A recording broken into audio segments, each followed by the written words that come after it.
Well, hello again, everyone, and welcome, and thank you for joining us for today's session. Today's session is going to be an introduction to proposal writing, and some of you have done this already, but if you haven't yet, we encourage everyone to take a moment to introduce yourself and tell us in the chat how you heard about the session today so that we know which ways of getting the word out are working. And so the goals of today's session are twofold. So number one, we hope that all of you are planning to apply to the Neighborhood Literacy Fund for project funding. And so we hope that everyone leaves today feeling prepared to submit a strong proposal and is able to get all of their questions answered about that process specifically. But our second goal is that we also know that if you're applying to the Neighborhood Literacy Fund, you are probably interested in funding from other sources as well. And so we also want to include an overview to proposal writing in general that may be relevant to other applications you'll be working on in the future. And so with that approach in mind, Caitlin, you can go to the next. There are two of us that are planning to present today. So starting with myself, my name is Abby Baker, and I work with the Read by Fourth Coalition of Partners at the Free Library. That coalition is the group behind the Neighborhood Literacy Fund, and I'll be your point of contact for questions about the Neighborhood Literacy Fund, or also any questions you might have about the Read by Fourth campaign overall and ways to connect. And I'm joined by my co-presenter, Caitlin Seifried. She is the the Nonprofit Services Supervisor at the Regional Foundation Center. And the Regional Foundation Center has a plethora of resources and support available to nonprofits that are seeking funding. And so we're really glad that she was able to present with us today. Go ahead to our overview. So here's a quick overview of how we're planning to spend our time together. So in a moment, we're going to start by hearing from Caitlin about resources available from the Regional Foundation Center. Then Caitlin and I will tag team a little bit to share advice about writing a proposal for any funding source, as well as tips that are more specific to the Neighborhood Literacy Fund. Then Caitlin will display the proposal questions for the Neighborhood Literacy Fund specifically as we open it up to Q&A about any pieces that might be unclear or harder to answer. We can kind of troubleshoot those together. And then we'll close out with a few upcoming dates and deadlines. And so with that, I'll pass things over to Caitlin. Great, thanks so much, Abby, and good afternoon, everyone. I'm really excited to be here with all of you today. I usually teach this class to a group of nonprofits in the Philadelphia area, but I'm really excited to have kind of a very hyper focus on today's workshop, and I really hope that you all leave today feeling really comfortable both with the application process for the Neighborhood Literacy Fund, but also feeling confident about where to access additional resources and potential funding opportunities for your organization in the future. So I'm going to first start off by just telling you a little bit more about the Regional Foundation Center and what it is that we do. So we have actually been serving Philly's nonprofit community for almost 50 years. So I kind of joke that we're the best kept secret in Philadelphia because a lot of people still don't know that we exist. So hopefully after today, you'll be able to take advantage of our programs and resources. So we serve the nonprofit community by providing access to high quality research databases, one-on-one research appointments, and then free workshops for the nonprofit community. So we are part of the Business Resource and Innovation Center, or as we like to call it, the BRIC. And the BRIC serves not only nonprofit professionals, but also entrepreneurs, small business owners, job seekers, and inventors. So you can see a picture of our space on the screen here. We opened this beautiful new space in April of 2019. We offer comfortable furniture, free Wi-Fi. We also have meeting rooms that you can reserve. So if you have an upcoming meeting or interview that you'd like to reserve a quiet space for, you're welcome to reach out to me. I'm happy to reserve one of those rooms for you. And then here's kind of a snapshot of exactly what the Regional Foundation Center does. So I mentioned that we do have access to some really great research databases and tools. One of them is Foundation Directory, which I'm going to be talking about today, that can help you find funding opportunities for your organization. We have some other ones there as well. Some are only available on site at the Parkway Central Library. Some are available anywhere you are as long as you have your free library card, which hopefully you all do. And then if any of these resources are new to you and you'd like to learn more about them, you can schedule a one-on-one research appointment with me, and I'm happy to go through the resource with you, and we can talk about how it applies to your specific organization or needs. And then, as I mentioned before, we offer free workshops for the nonprofit community. So these are a really great opportunity to learn a new skill, gain knowledge, and also network with others in the nonprofit sector. So we typically offer about 4 to 6 workshops a month. The topics range on anything from grant writing to board development to marketing and communications related topics. So I did list out some of our upcoming workshops that we have going on over the next few weeks. So next Tuesday, I do want to highlight, we are doing a workshop called Introduction to Foundation Directory, which we're going to be talking more about this resource in a little bit. But if you're interested in learning more and doing a deep dive into this really great tool, then I highly recommend that you sign up for that workshop. We also offer what's called Ask a Nonprofit Expert. These are monthly sessions where you have the opportunity to meet one-on-one with a consultant and talk about a project or goal related to that month's topic. So in October, the topic is fundraising. So if you have fundraising questions for your nonprofit organization, you can definitely sign up for one of those and get your questions answered. We are also hosting a nonprofit job fair next month. So if you are looking for a job in the nonprofit sector, or if your organization is hiring, definitely reach out to me. I'm happy to provide more information about that upcoming event.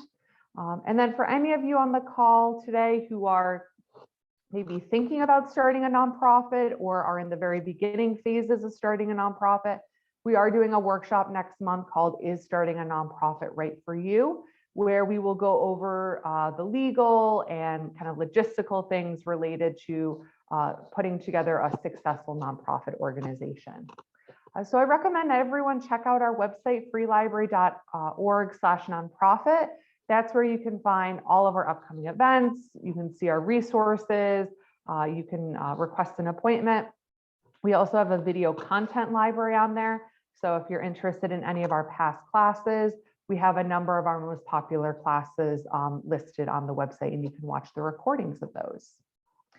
And then I do want to mention one really neat service that the BRIC provides, and that is that we provide free professional headshots to anyone who's interested in getting one. So if you need a headshot for your LinkedIn profile or your organization's website, I definitely recommend taking advantage of this service. So free headshots are offered on a monthly basis on the 1st and 3rd Thursdays of the month between 1 p.m. and 3 p.m. So we don't take reservations for this. You just drop in during that 2-hour time slot and get your headshot taken. So I listed the upcoming events here, October 6th and October 20th. So normally those headshots are taken in our BRIC space, but in October we are doing a special edition headshots where all the photos will be taken in our rare books department. So I'm just going to skip back very quickly. If you all noticed my headshot here on the screen, this was taken by our professional headshot photographer in our rare books department. I'm really excited about it. It came out really great. So if you're looking for kind of that more traditional library setting, it's a really great thing to take advantage of.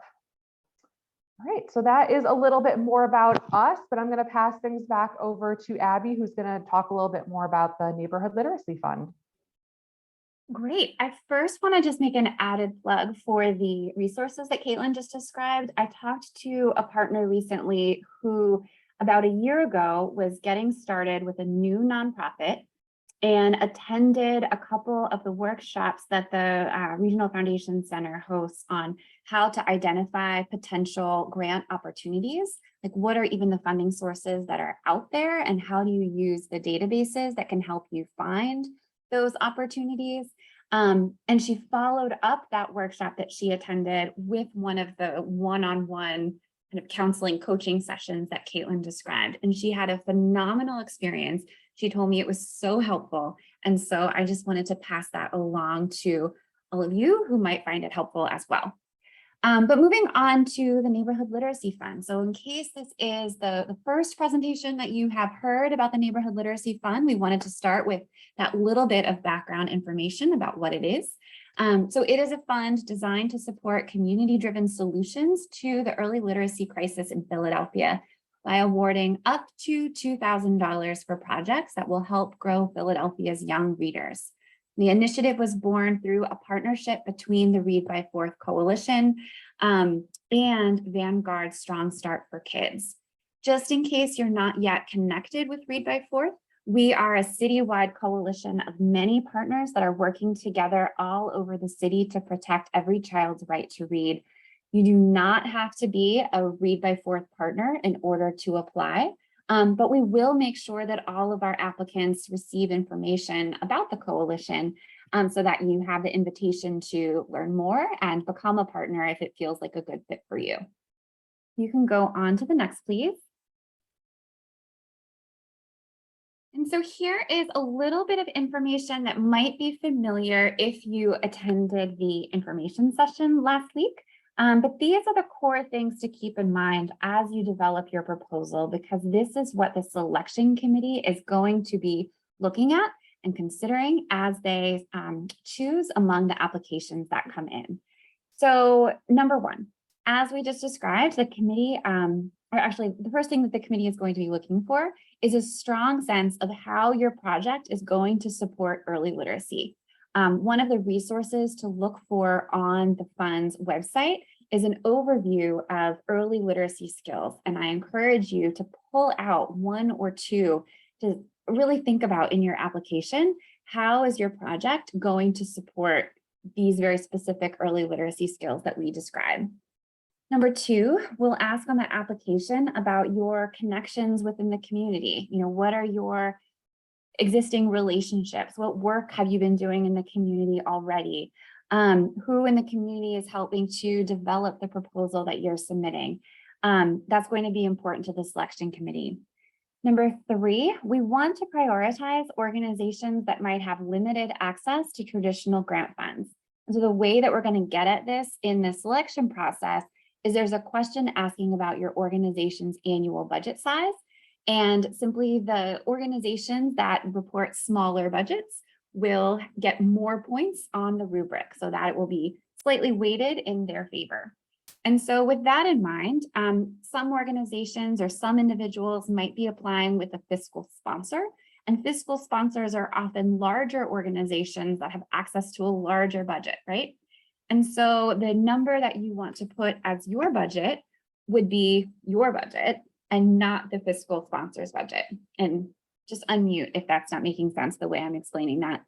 And number four, we are looking to support literacy projects in every corner of the city. So applications that are happening for projects happening anywhere in Philadelphia are eligible and are encouraged.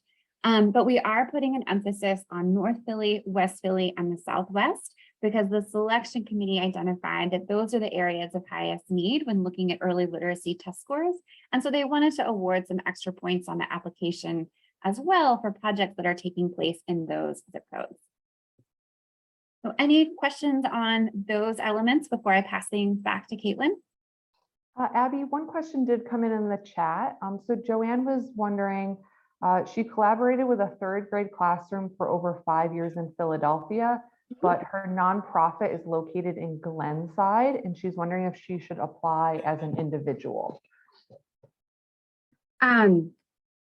That question is a little bit complicated because there's a couple pieces to that. So to be eligible, what's most important is where is the work taking place.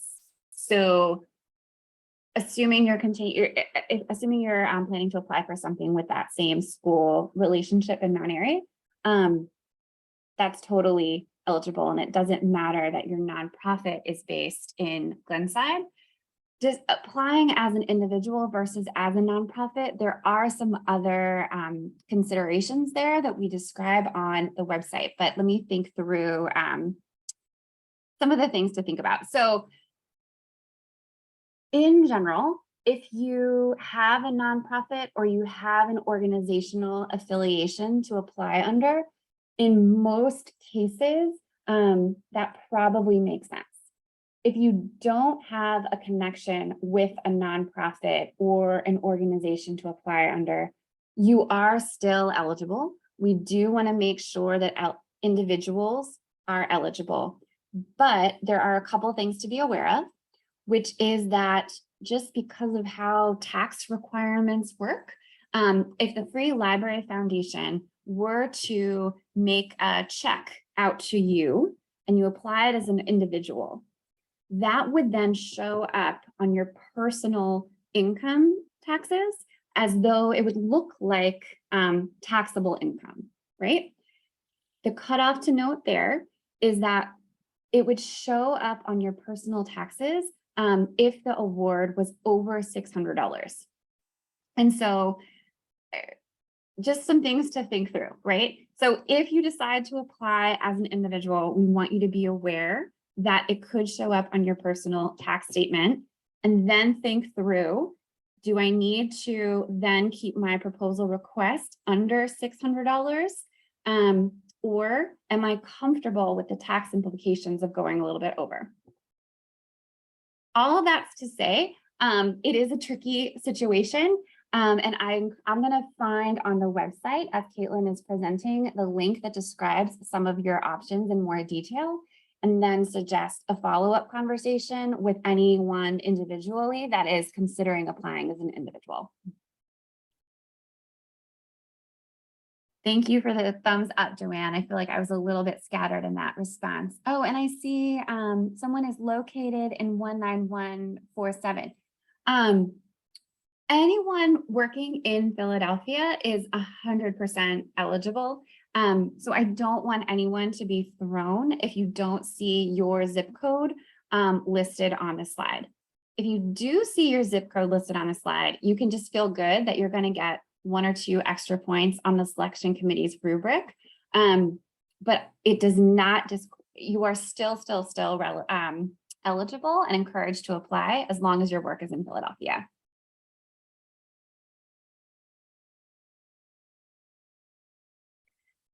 Any other questions on that before we move on?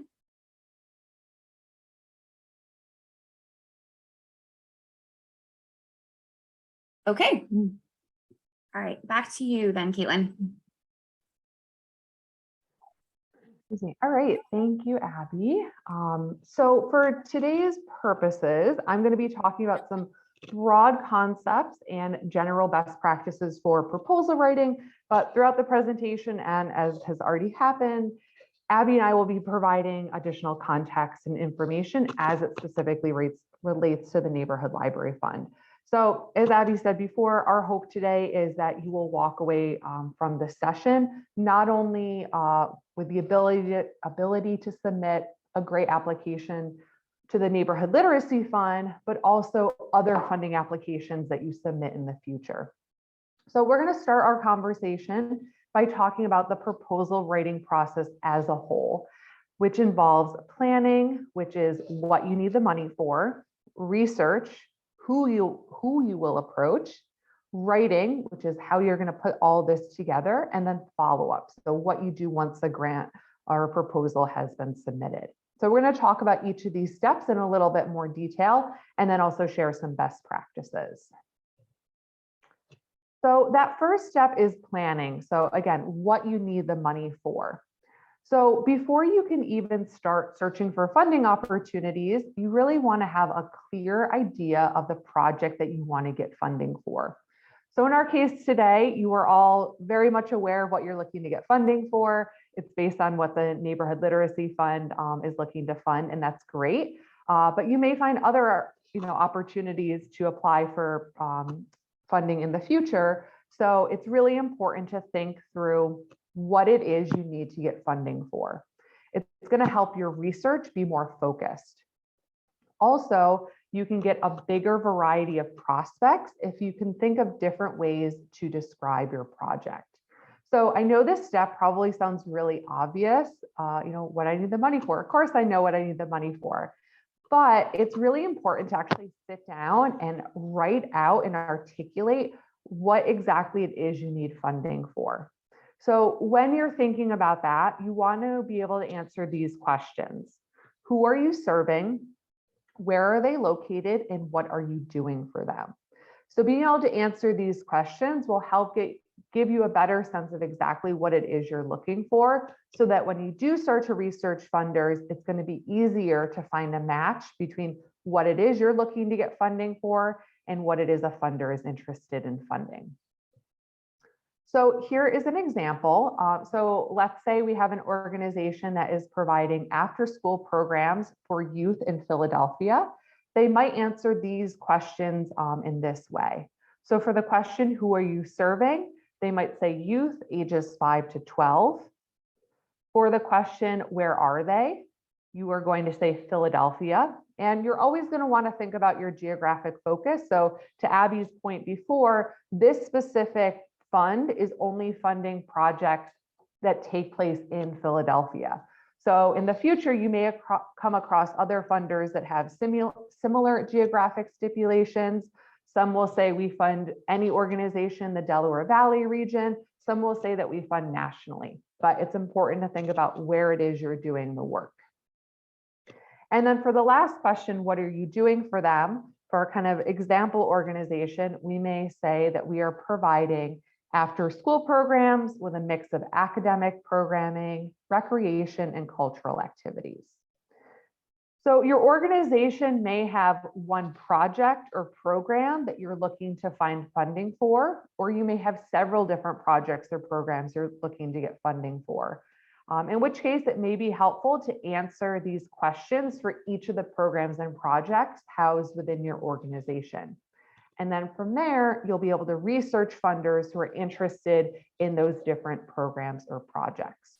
So your organization may be doing early childhood literacy, and that's why you're interested in the Neighborhood Literacy Fund, but you may be providing other programs and services in addition to early childhood literacy, in which case you might look for funders who are interested in those other programs. So then once you've figured out what it is you need funding for, you can start to think about who you're going to approach. So I mentioned this resource before, but the Regional Foundation Center provides access to a tool called Foundation Directory, which makes it really easy to find funders that might be interested in funding your organization. So you can put in different keywords and get a list of funders interested in funding that. So for example, in Foundation Directory, they use the term reading promotion for kind of literacy programs. There's also, I believe, early childhood development. So you could try searching for one of those search terms, and then you get a list of funders interested in funding reading promotion in Philadelphia. From there, you can look at a funder's profile to learn more about them. You can get a sense of their giving priorities, what organizations they've supported in the past, who they gave the grants to, how much those grants were for, et cetera. You can also learn more about how to apply for a grant with that funder, as well as contact information for the funder. So it's a really great starting place if you're looking to generate a prospect list of funders that might be interested in funding your organization. So I'm sure many of you have Googled, grant opportunity in Philadelphia for literacy or something similar. That's where a lot of people start when they're looking for funding opportunities. And that's certainly part of the process, this research process. But I do always like to remind people that only about 10% of foundations actually have websites. So you may not get a full picture of all the possible funding sources out there if you're just relying on a Google search. And so that's why Foundation Directory can be such a powerful tool as part of the research process. So on the screen here, I included a couple of screenshots. So the one on the top is from a funder's profile, and it gives you a sense of, what they've supported in the last 5 years, the top 10 categories they've supported, where that money is going in the country, and then the typical grant size they give out. And then what's also nice about Foundation Directory is you will get some information on recipients, so nonprofits that have received grants. So that's what that second screenshot is. So you can learn a little bit more about other organizations that are doing similar work to you. So you can get a sense of who's supporting them and what they're getting grants for. So as I mentioned before, if you're interested in learning more about Foundation Directory, you can either check out our upcoming class next Tuesday. That's going to be in person at the Parkway Central Library. We have a recording of Introduction to Foundation Directory on our website, and then you can also schedule a one-on-one appointment with me. Those are offered both virtually and in person, and I'm happy to talk with you more about how Foundation Directory Online can help you find funding opportunities for your organization. So I'm going to take a quick pause there and see if anyone has any questions about either the planning or research part of the proposal writing process. Feel free to use the chat box. You're also welcome to unmute yourself.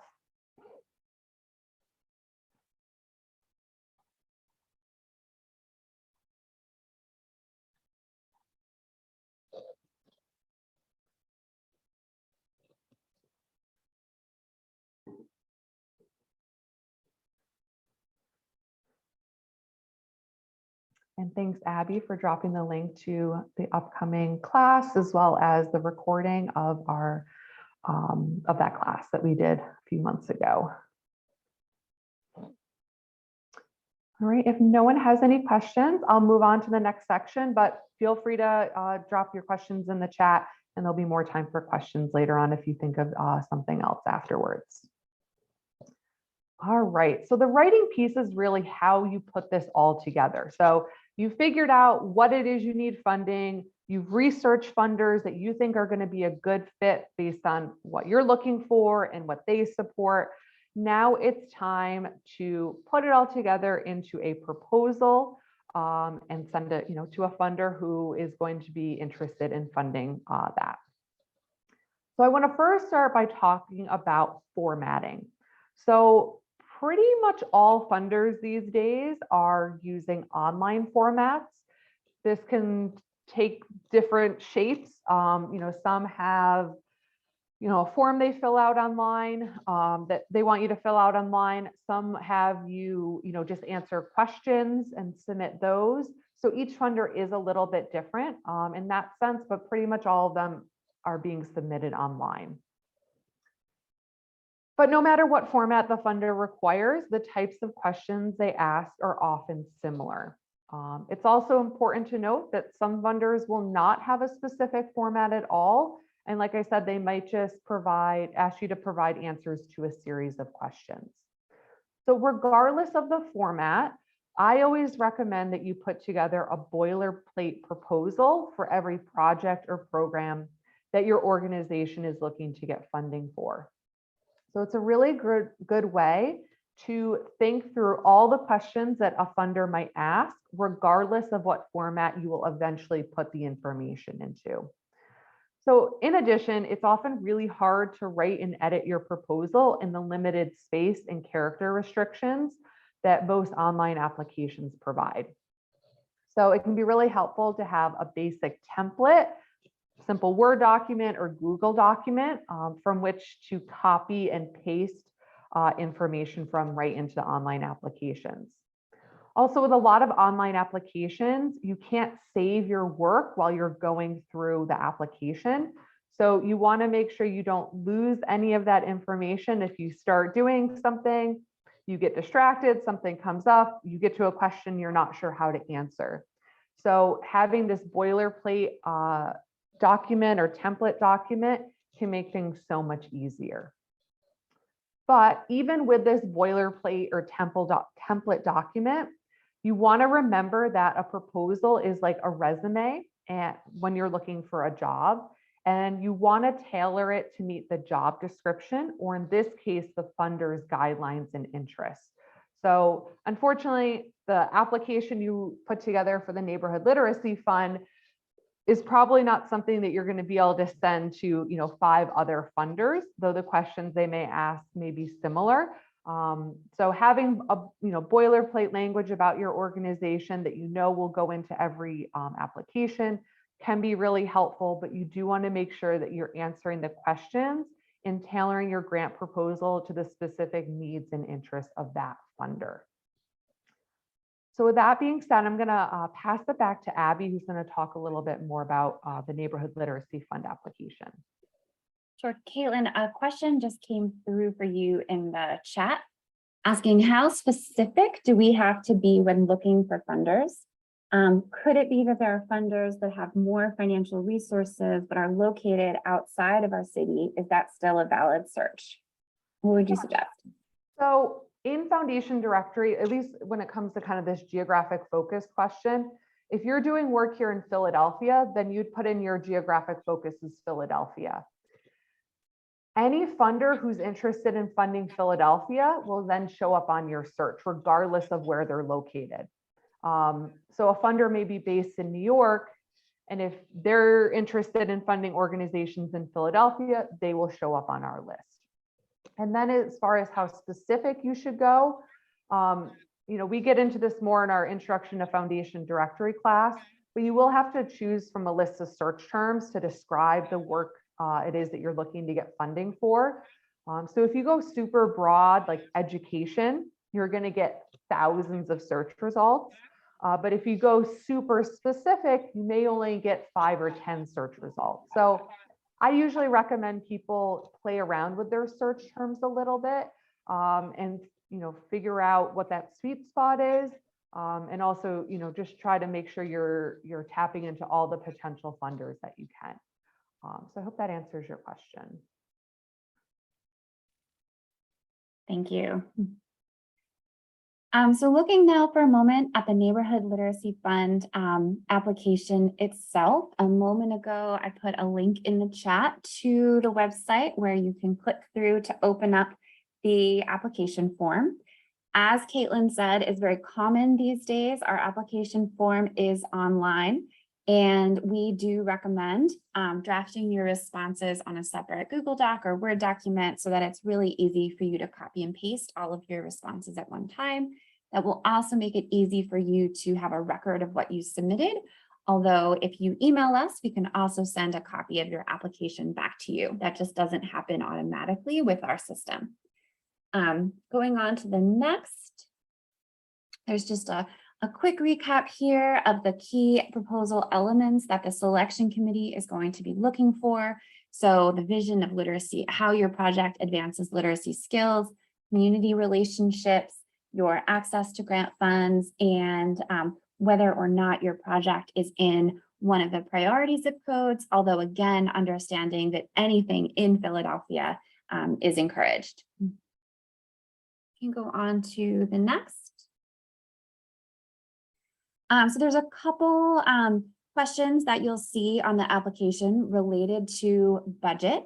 So one, as I mentioned earlier, there will be a text box asking you to input your organizational budget size. And what we'll look for there is simply the smaller the budget size, the more points that will get you on the selection committee's rubric that they developed. And then we'll ask for a budget for the proposal itself. This part is a little tricky just because there are a couple of steps involved. So we wanted to walk through this for a moment.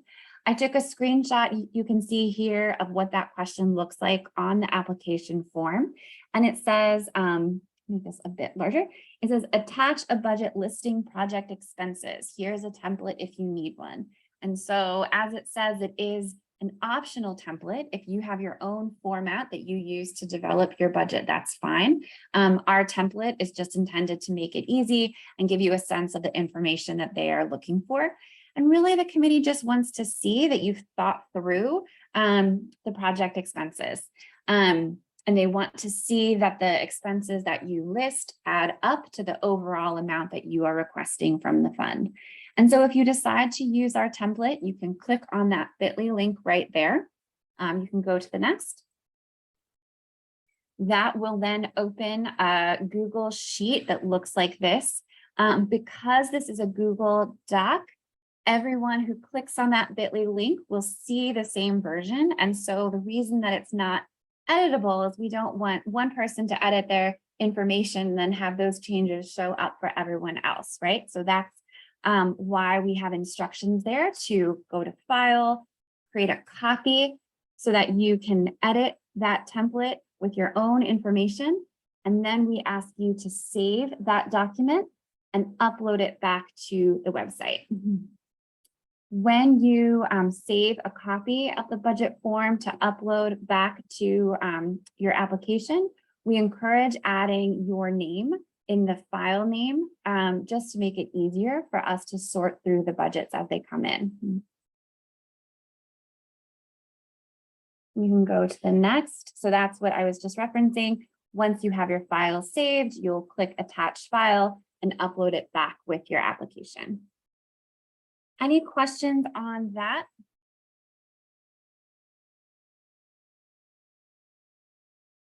Okay.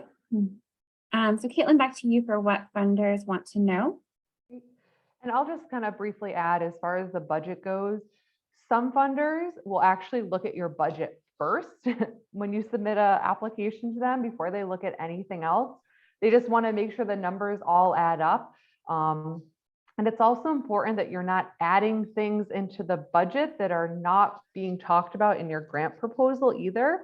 It's going to confuse funders. So you want to make sure that the two things are matching up. The story that you're telling in your proposal matches the story that you're telling with your budget. So just another kind of little tip when it comes to putting a budget together for a proposal. All right. So when it comes to writing the grant application, as I mentioned before, funders will have different formats, but a lot of them are going to want answers to the same questions. So while these questions are not verbatim questions from the Neighborhood Literacy Fund, they are going to kind of touch on some of the same information that their application is looking for from you. And these are just helpful questions to think about for future grant applications as well. Again, they may word these questions a little bit differently, but they really kind of boil down to these main 5 questions. And being able to think through the answers to these questions can help you best respond not only to the Neighborhood Literacy Fund application, but other future applications that you submit as well. It also, if anyone is new to grant writing, this also might help put you at ease a little bit so you know exactly what it is funders want to know. So these are the 5 questions we're going to be talking about today. What specific need are you addressing? What are you trying to achieve? What is your strategy for making this happen? How will you know if you're successful? And why are you the best organization to do the work? So I'm going to talk about each of these questions in a little more detail on the next few slides. So this first question, what specific need are you addressing? This is really your statement of need. And it's going to tell the reader, whoever's reading your proposal, what problem you are trying to solve and why they should care. So the questions that this is going to kind of bring up is, what is the problem your project will address? Who is affected by the problem and how? And what facts and statistics can be used to substantiate the problem and the impact of the affected population? So it's not enough to just simply state the problem. You will also need to back it up with supporting facts and statistics. And you want to make sure that your facts and statistics are relevant to the specific population and community that you're serving and fits the size and scope of your solution. So you're not going to talk about statistics that are true on a national basis if the work that you're doing is specific to Philadelphia or even a specific community within Philadelphia. And you want to keep in mind that no matter how serious the problem is, you don't want to paint such a grim picture that the situation appears hopeless, no matter how much money a funder might give you. So the Neighborhood Literacy Fund website has a section on tips and resources, including resources for early literacy data. So if you are looking for some specific facts or statistics, this is a really great resource to check out specifically for this application. And then other sources of data and statistics that might be useful for you, either for this application or future applications, include Policy Map. This is a free website that you can access from anywhere. It's just policymap.com. And it's a mapping tool which gives you demographics information about communities across the United States. So I definitely recommend checking that out. It's pulling from a lot of the kind of traditional government sources that you think about, like the census, the Bureau of Labor and Statistics, that type of thing. But it's all in one place. In some cases, I think it's a little bit easier to use than the census website as well. And then for resource specific to Philadelphia, I also recommend checking out Pew's State of the City report. So they put out a report every year about the state of the city. So kind of, the statistics and what's been going on in the past year in Philadelphia. So that can be really useful information as well. So if anyone has any other resources that they use as a go-to resource for data and statistics, please feel free to share it in the chat. I know that whenever I ask this question, I always learn about a new resource. So please feel free to share that in the chat. And then I do want to remind people that while statistics are really important for making your case, you don't want to just throw a bunch of numbers into your proposal so that the reader's eyes, kind of glaze over and they get lost in these numbers. You still want to make sure that you're telling a compelling story. And if possible, try to put a human face on the need that you're addressing. So do you have a success story that you can briefly share that can show that the numbers show one thing and that, the work that we're doing, this human face, this human story, tells this other story. So it's really important to include both if you can.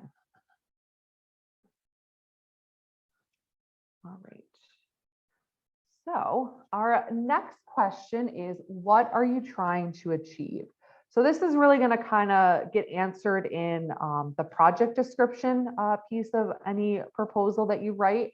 And the project description is usually the longest and most detailed section of your proposal. It's the section in which you will describe exactly how you plan to address the issue that you raised in the needs section with measurable outcomes. So this section will usually begin with a statement of project goals and objectives. A lot of people have different definitions of goals and objectives, but for our purposes today, we're going to say that goals are broad, general statements of what you plan to accomplish, and objectives flow from the goals, and they are specific and measurable within a realistic time frame. So some people like to use the SMART acronym to describe objectives, which means your objectives are specific, measurable, achievable, and realistic within a defined time frame. You might also want to discuss whether the issue is currently being addressed and how your solution might be different. I was on a Meet the Funders panel yesterday, and one of the funders said that they really hate when nonprofits will submit a grant application to them and they're like, this is brand new, no one else is doing this, when they've already gotten applications from other nonprofits that are doing similar work. So unless you've done your thorough research and know that you are literally the only organization doing this, don't state that you're the only one doing this. It's not bad that other organizations or people are working on this, but it's helpful to note how your approach might be different. So as an example, because I know goals and objectives can be a little bit confusing, a really simple one is we could say that our goal is to increase the reading levels of children who are reading below grade level. It's very broad, not super specific, right? Our objective, which flows from that goal, may be we want to increase the reading level of 75% of students within 1 year. So you can see that it's still tied to the goal, but it's a little bit more specific. It's also time bound as well. So we know that we have to complete this work within a year with a specific population. Your project description should also detail the particular methods you will use to implement your project. In other words, what are your specific strategies for accomplishing your goals and objectives? So this section details your plan of action, which should clearly explain the who, what, where, when, and how of your strategy. So how will your plan be implemented, including who will do the work, what is going to happen, when will it happen, and where will it happen? In addition to a well thought out description, some funders may like you to include a timetable or a step-by-step plan showing exactly how the plan will be executed and completed. Even if a funder doesn't ask for that, it might be helpful for you to create that timetable for yourself so you know exactly who is supposed to do what and when. Thinking about how you will measure and monitor your goals and objectives is also something that you should plan to do. And you want to be sure that you are also emphasizing any collaborations or partnerships you may have with other organizations or community groups. Funders love to see organizations working together in collective and innovative ways rather than duplicating efforts. And along those same lines, if you believe your project is replicable and could be a model for others, you can also include that information as well. The bottom line here is you should view your proposal as an organizing plan. It'll show a funder that you have thought through the project and what you hope to achieve. The next question you're going to want to answer or be able to answer is how will you know if you're successful? So how you evaluate your project is a really important question that funders will ask. Your evaluation process will show them, but also you, if you've achieved your goals and objectives. It'll also help you measure your success and overall impact and prove that what you are doing is making a difference. So there are many kinds of evaluation techniques, which will depend on a lot of different factors, but here are a couple of things to keep in mind. First, as mentioned earlier, you want to start by specifying your program objectives in measurable terms. Once you've done that, you can then identify key indicators of success based on your goals and objectives. Some things are obviously easier to measure than others, like how many people a food bank serves versus how you measure the success of a mentoring program for teenage girls. So you want to make sure that you're able to include both quantitative and qualitative measures. So quantitative are those numerical things you can measure. Qualitative, these are things that are a little bit harder to measure, things like anecdotes, feedback, that type of thing. And once you've defined what you will measure, you can come up with methods on how you will collect the data and analyze your activities. You should also develop a timeline for monitoring the success of the program on an ongoing basis, not just at the end of the project, so you can make sure you're on the right track.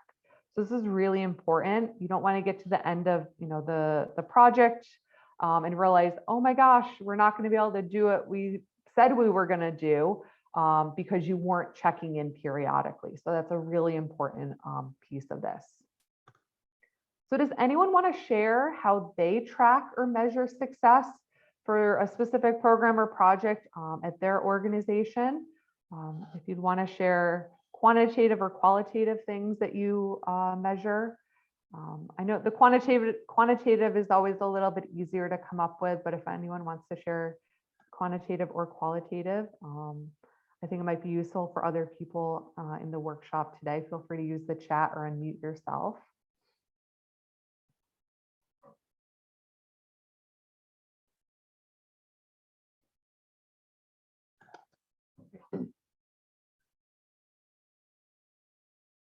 Well, if no one has anything to share, I'll pass it back to Abby, who's going to talk a little bit more about the impact question as it pertains to the Neighborhood Literacy Fund. Sure. This is just to illustrate how the concept that Caitlin was just describing will show up on the Neighborhood Literacy Fund application specifically.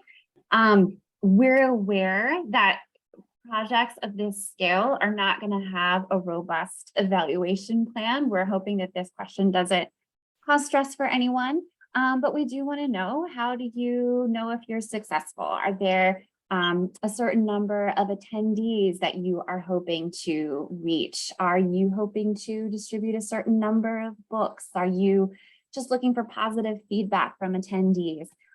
Just tell us what you are imagining so that the selection committee can take that into consideration. And we also ask, how will you provide or connect to resources that benefit participants after the project is completed?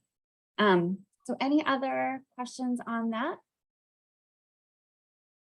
And I see in the chat, sometimes qualitative data collection is easier because we're part of a community media group and we receive feedback from our programs and projects on an everyday basis. Great. So to translate that into your proposal, you would just write a few sentences about that. Social media is the key. Excellent. If that's something you pay attention to, describe that in the proposal as well. I also see someone wrote in the chat, looking to pay for books and training. So just describe, what's the number of sessions that you're hoping to provide or the number of books that you're helping to describe. This is really flexible. Thank you for providing those examples.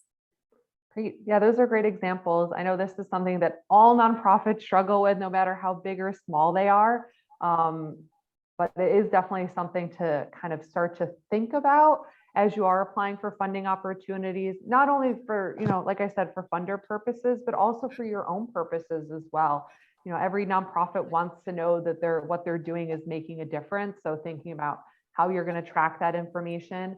And it can also be useful if you do need to pivot, make changes so that you are responding to community needs. So really important question that is something that nonprofits should be thinking about on an ongoing and continuous basis. All right. So the last question that you should be prepared to answer is, why are you the best organization to do this work? So in most proposals, at some point, you're going to have to provide the reader with information about your organization as a whole. So if a funder doesn't give you a specific format, it doesn't really matter where you put this at the beginning or the end. But this is where you will talk about your mission and organizational history, along with other programs and services your organization offers, your accomplishments, your reputation, your visibility within the community, as well as your track record of success. So each funder is a little bit different here, but a lot of funders are looking for a pretty significant track record of success. Unfortunately, a lot of funders are pretty risk adverse. So if you can't show them, that you've been successful in the last few years, it can be a little bit more difficult to get foundation funding that way. But I also think the Neighborhood Literacy Fund is a really great opportunity for newer, smaller grassroots organizations to get this experience of applying for a grant and carrying out a proposal. And it will just kind of be one thing that will then be under your belt that then you can then show to future funders. All right, so now that we've gone over those questions, hopefully you have a better sense of what funders are typically going to want to know when you apply for funding with them.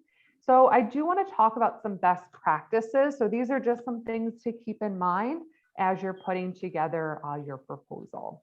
So first, start with an outline. I know it can be really tempting to kind of just jump in and start answering all the questions, but you might find it more helpful to put an outline together of the actual project that you're looking to get funding for, so that you can more easily answer the proposal or the questions in the application.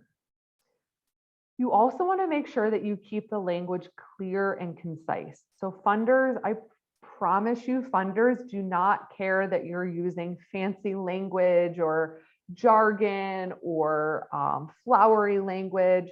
They really don't want to see that. They really care about what it is you're trying to say, not how many words you can say it in. So make sure that your language is clear and concise, and that it is something that anyone would be able to understand, not just you or somebody at your organization. You also want to make sure that you focus on the funder's interest. So, we talked earlier about the research piece of this process and identifying funders that are going to be a good match for you. So once you've identified those funders that are going to be a good match, you want to make sure that you're tailoring your proposal to their specific needs and interests. So you always want to tie the proposal back to what it is that they're looking for, and keeping their interest in mind, not just your own. We talked about this a little bit before, but you want to make sure that you're being smart.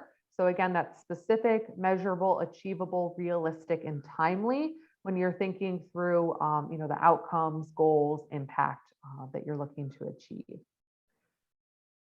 My biggest piece of advice is to revise and edit before submitting. Again, another kind of tip, best practice that sounds really obvious, but you want to make sure that you're giving yourself enough time to not only answer all the questions, but have time to revise and edit as well.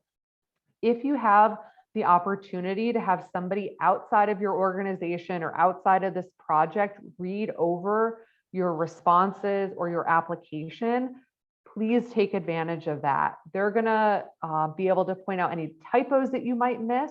Even though you've read it through 10, 15 times, we might kind of start to, get blurry-eyed and miss something that we might not otherwise miss.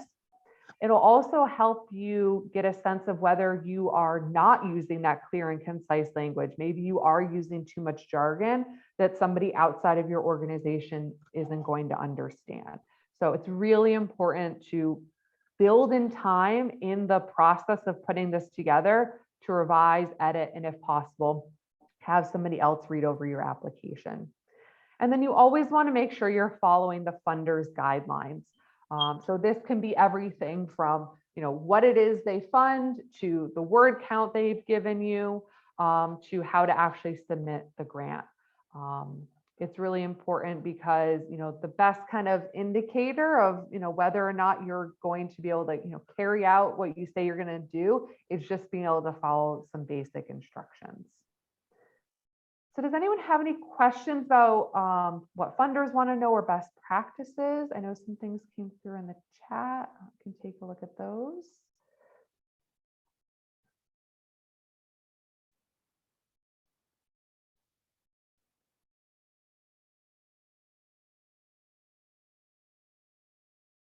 It looks like Abby answered most of the questions.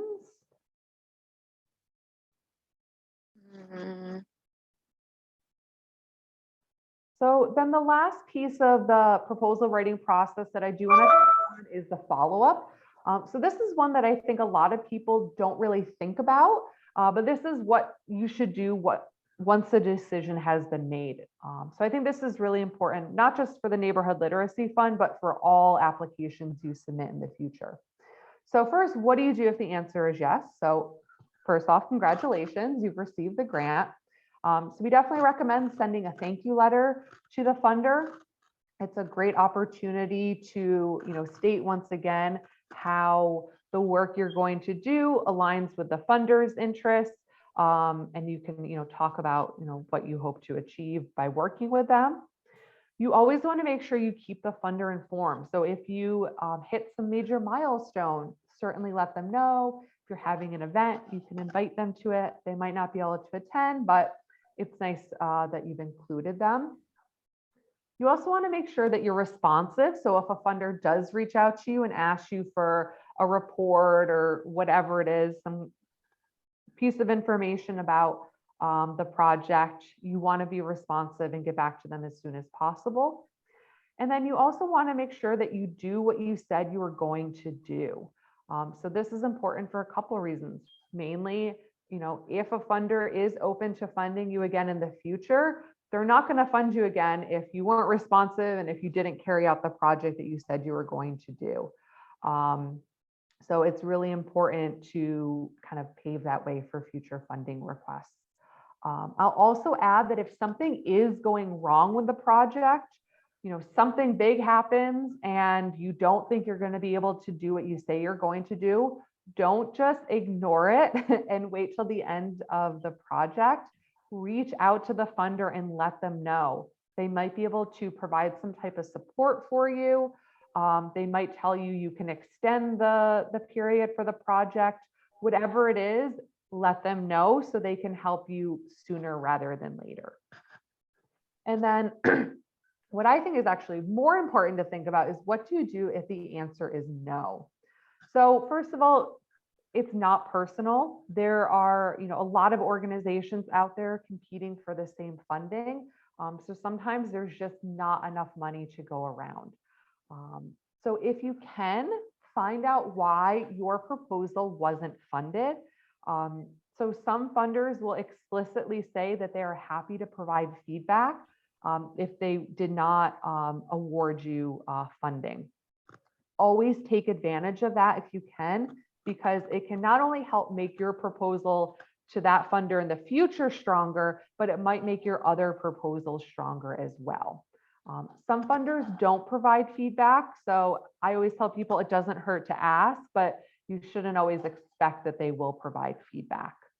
And then always ask about future funding. So as I said, sometimes there just wasn't enough funding to go around during that particular application period, but they may tell you that you should apply again in the future. And specifically for the Neighborhood Literacy Fund, they do have a few rounds of this funding. This is just the first one, so there may be other opportunities for your organization to apply again in the future.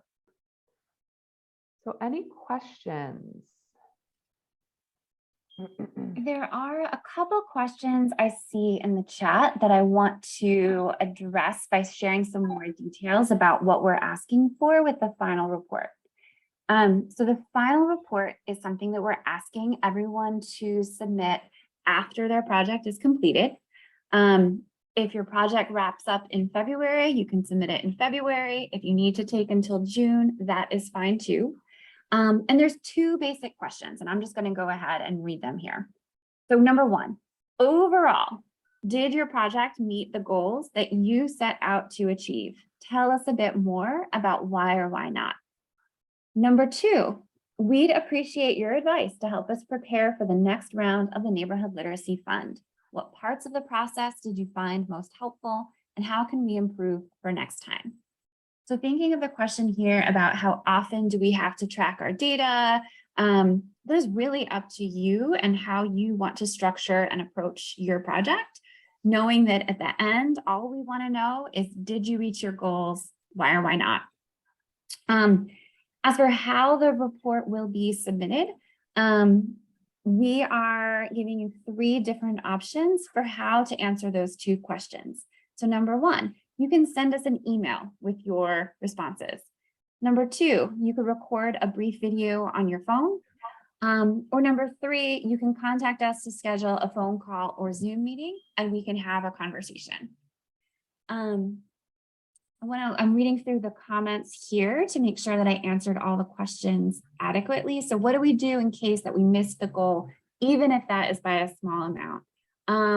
I would not worry about it. I would tell us in the report what you feel went well about the project. And if you feel like you missed your goal, then tell us why. Are there other questions on that I've missed? Mm-hmm. Okay.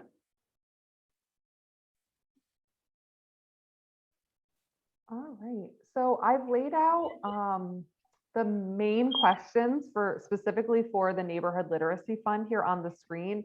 Obviously, some of the more easy to answer ones, name, organization, that type of thing, we did not include, but these are really kind of the meat of the application. So we wanted to put them here to see if anyone either has started to answer these questions as part of the, filling out the application and hit some roadblocks, or just seeing them here today. If you have any questions about how to answer them, Abby and I are here to kind of help you troubleshoot or answer any questions you have specifically about the questions in the Neighborhood Literacy Fund application.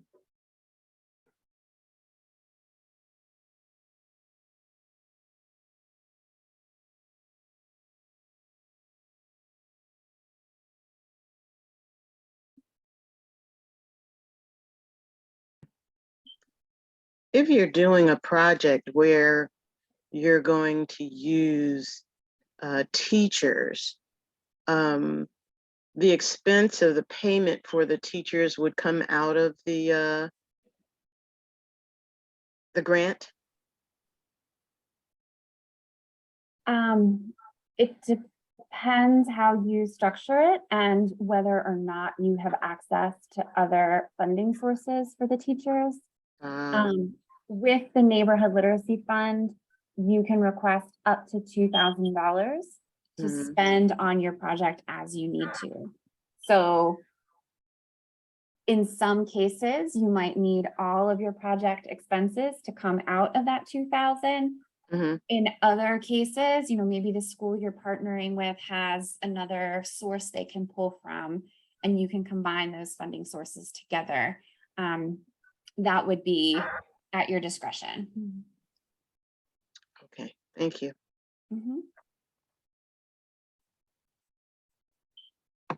That's a great question, though. Other questions?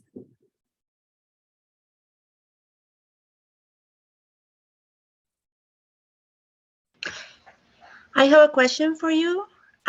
So in general, when asking for a grant, we should consider like payments for the people that are gonna help out to put the program in place, or we should not consider that, and only because I am assuming that for this one, for the Neighborhood Literacy Fund, is more about like the physical things rather than the payments. It is really up to you and how you want to spend the money that you request for your project. If you want to pay people implementing some aspect of your programming with the $2,000, that's up to your discretion. And as I said for the earlier question as well, if you have a different funding source you can pull from, you could indicate that on your budget template that you're combining the $2,000 or up to $2,000 you're requesting from us with potential funding from another source. Thank you. Overall, it really is meant to be flexible and at your discretion. So if you have questions along these lines after today, please reach out, let me know. But in general, just tell us what you're thinking on that budget template, and it's probably okay. But Diane, I didn't mean to cut you off. Go ahead. If I'm acting as an individual, then it would behoove me maybe to align myself with a source of children, like maybe a library or a school, if I have a project in mind to do. And then that school or library, I can put in collaboration, in the collaboration slot or wherever I need to put that on my proposal. It probably, it would behoove me to have that before I submit the proposal. Yes, absolutely. And I would also encourage you to think through who you would want to indicate as the lead applicant that would be receiving those funds, right? So in some cases, it might make sense to list yourself as the lead applicant and receive those funds directly. In other cases, if you're partnering with a school or you're partnering with the Friends of group of a library, it might make sense to have that partner organization receive the funds so that it doesn't show up on your personal tax statement looking like personal income. Okay, great. And again, that part can get tricky and really varies a lot on a case-by-case basis. So I'm happy to continue that conversation as you figure out how much you're applying for and who you might be partnering with. I'll also point you back to the website.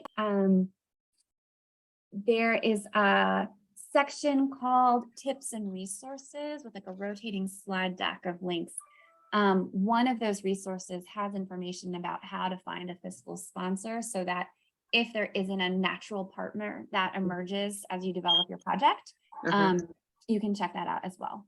Okay, great.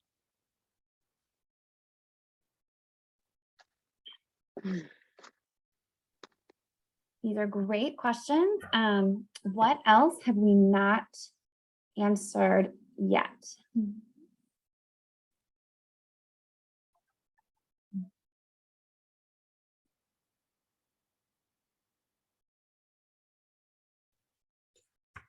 Is there a specific time that you have to complete this project for? Say, for instance, and when does the money come? When do you get the $2,000? And when does it start and end? The project should start and when should it end? Is there a time limit? Great question. Caitlin, could you go ahead and just pull up the next slide? Okay, so Monday, October 24th is the day that applications are due. Shortly thereafter, the selection committee will be reviewing applications and making their decisions. During the week of November 14th is when you will find out whether or not your project was selected.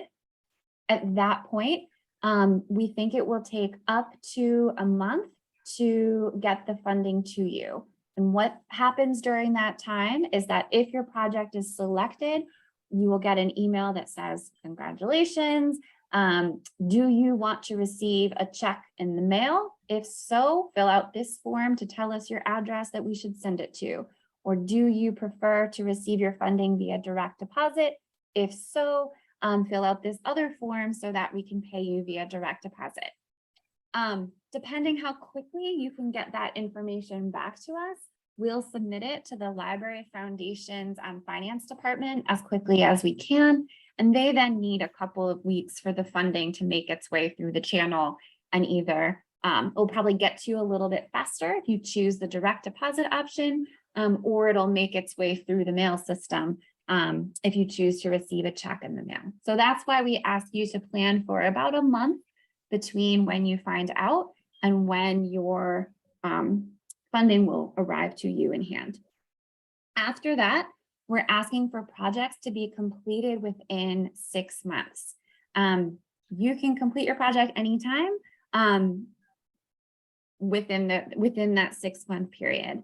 One little piece of fine print on the website that we haven't addressed just yet is that depending on the size of your budget, we might need to hold the final 25% of your payment until after the project is completed. And so we tried really hard to get as much of the funding to you upfront as possible. And where we've been able to land is that if you're requesting $600 or less, that initial payment in December will be your full 100% of whatever it is that you're getting, right? If you're requesting $600 or more, we have to hold the final 25% until after your project is completed and we get that final report back. So if you submit your final report to us really quickly because your project happens right away, you'll get that final 25% sooner. And if your project needs to take until June and your final report gets to us in June, we have to hold the 25% up to that point. Joanne, does that answer your question about the timing? Yes, that was very good. Thank you. Okay.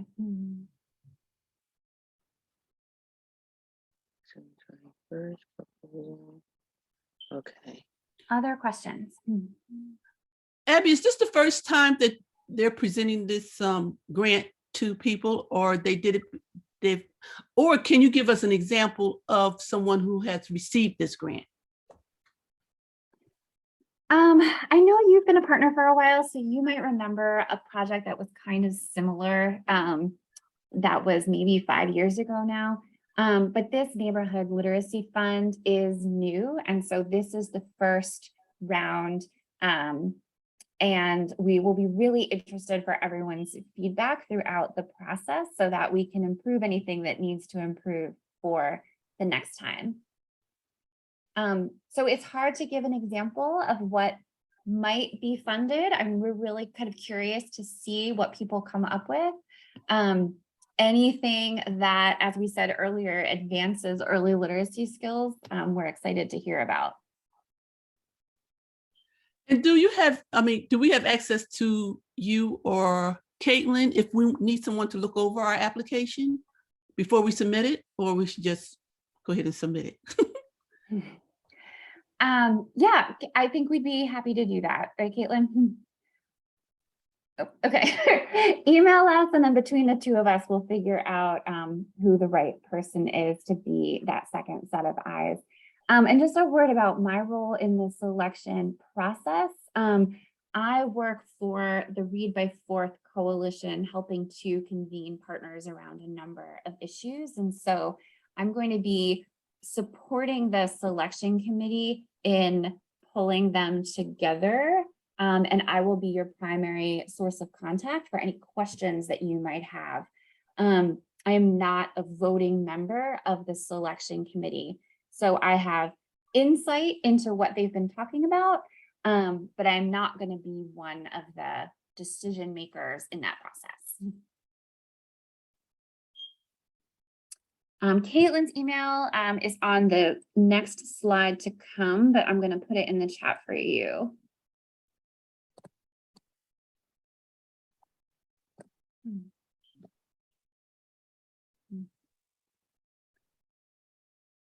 Great, I'll put my email in the chat as well.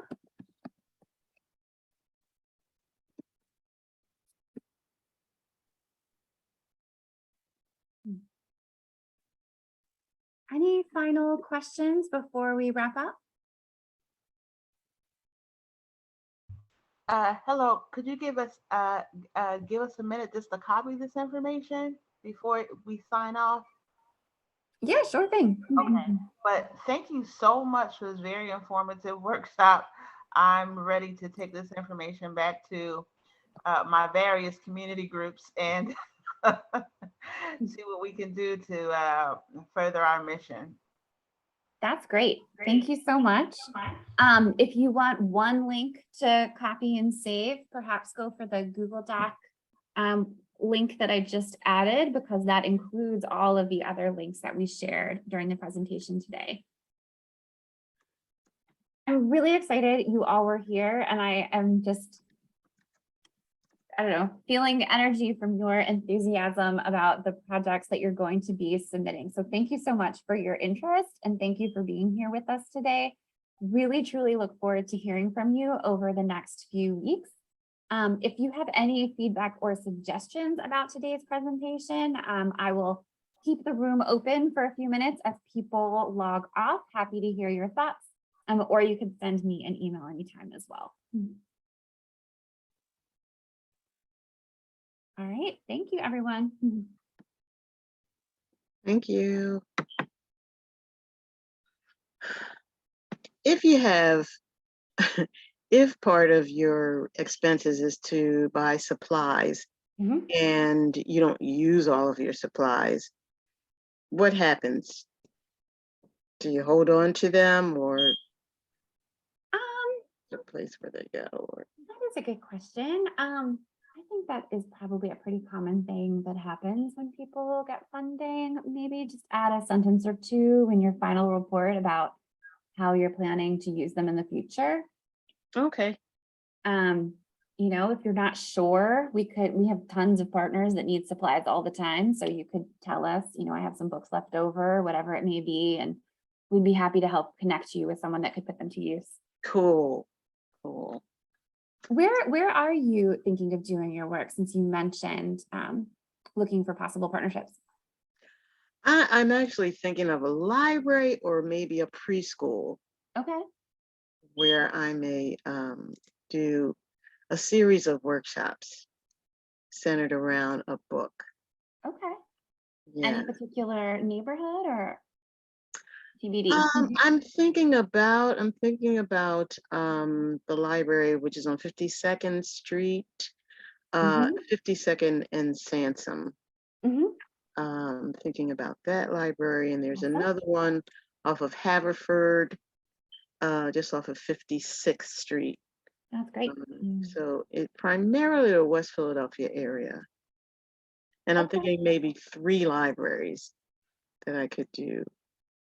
And I'm not sure right now whether it would be a one-time workshop, or that's what I was concerned about. The Got it. amount of time.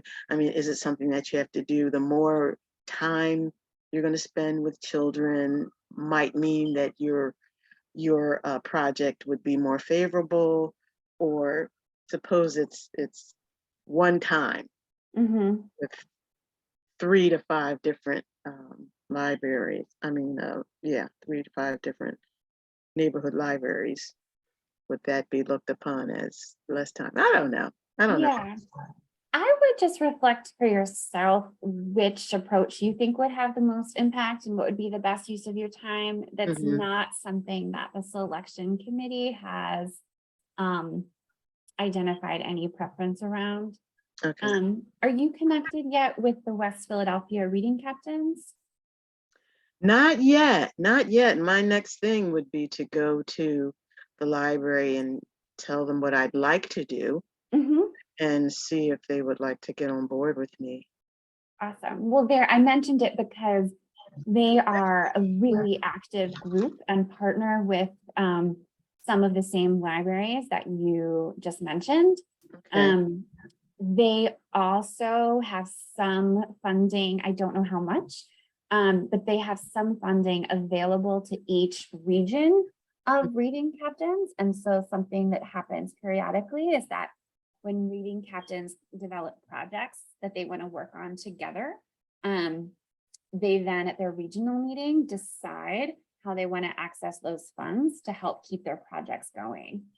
Okay. You said the West Philadelphia Reading Captains?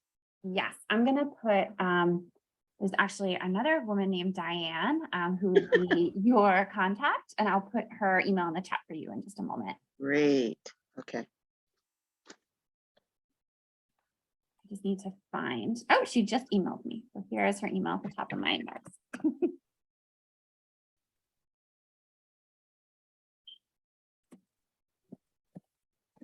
Okay, great.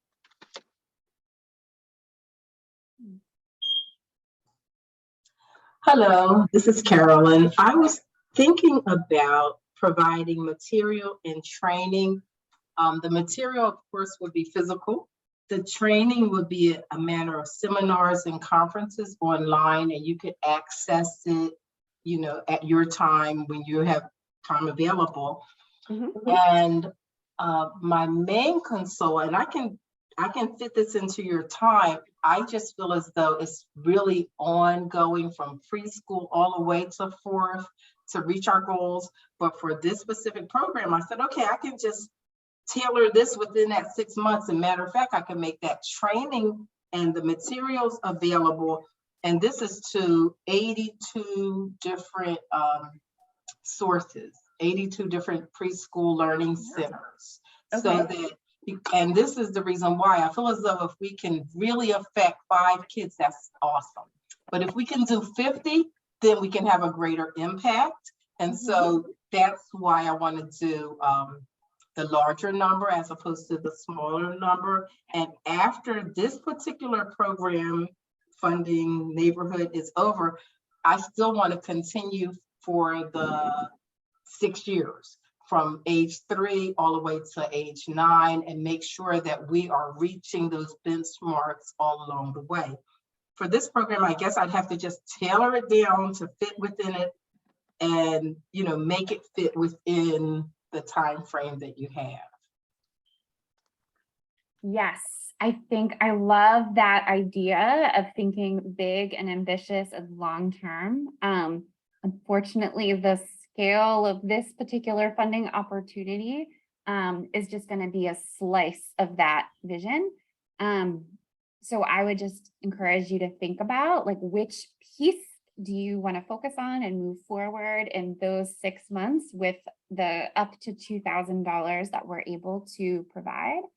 And then maybe think about some of the other opportunities Caitlin suggested to research further funding opportunities get you ready to go big and take those next steps? Okay, and also this is a grassroots program. I don't have I have experience as a classroom teacher, and I have experience in charter, public, private, and an alternative school, which is a whole different conversation. But in regards to really doing this on my own, this will be my first endeavor to actually implementing my dream. Okay. Oh, that's exciting. Wow.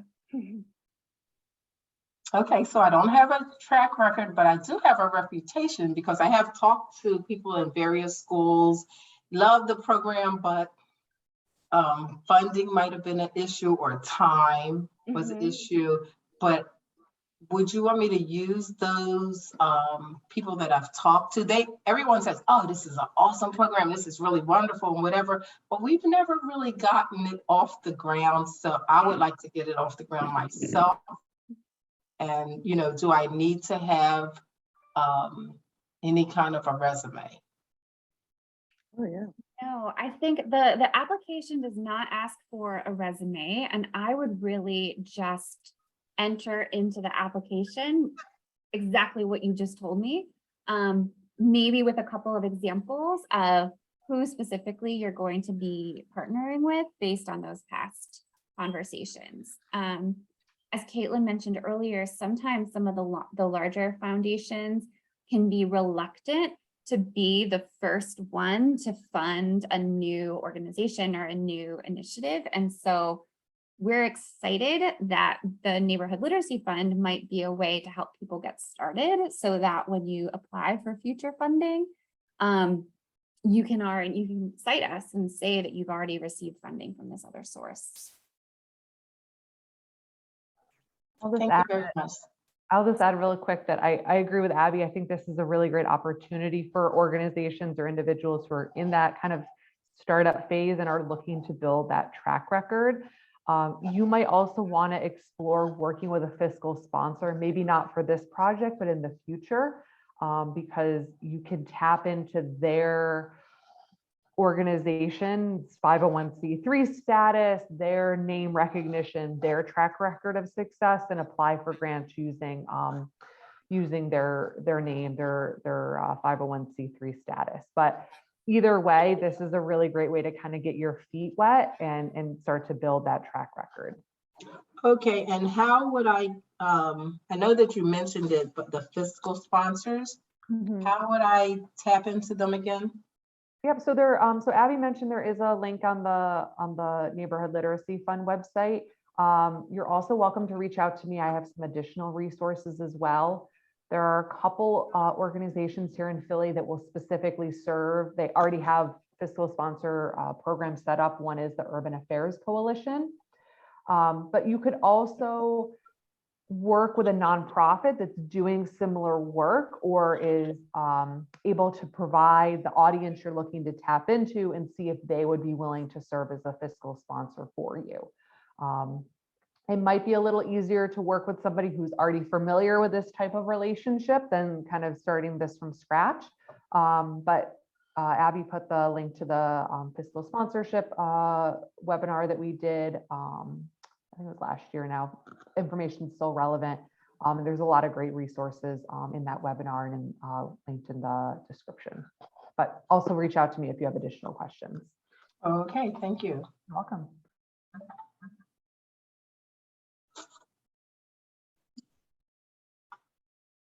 Yes, do you have another question? Yes, so is it okay, like our project already started like around a year and a half ago. So what we actually want to do is actually like we're looking for fundings for like kind of like the second phase of our project. Is that something that is acceptable? Because we already kind of like started. I mean, what we are noticing is that we are actually needing more books for children. We have, I think, enough books for adults, but we don't have enough for children. So that's something that we are actually like looking for, getting books for children, but in Spanish. Mhm. Is that is that something that is Yes. it's okay?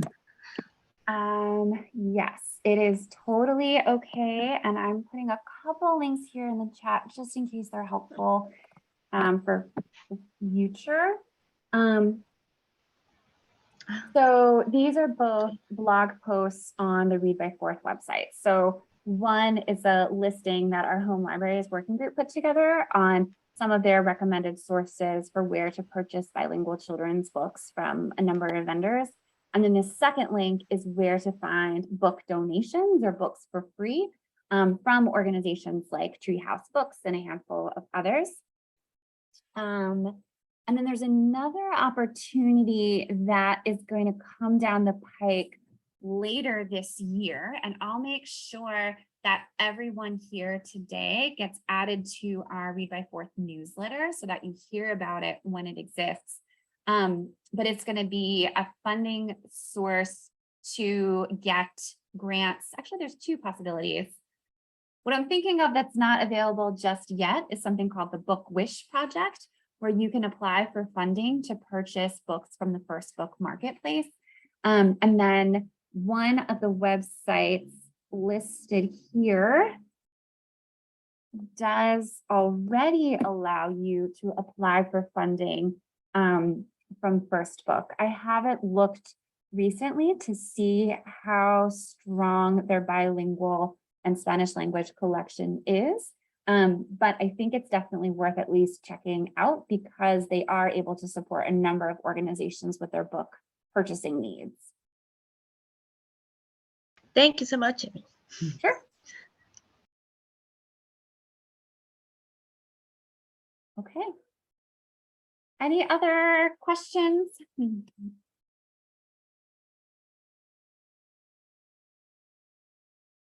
All right. You have our contact information, so I really look forward to seeing your applications when they come in or having further conversations about any questions that you might have until then. Thank you again for taking the time to join us.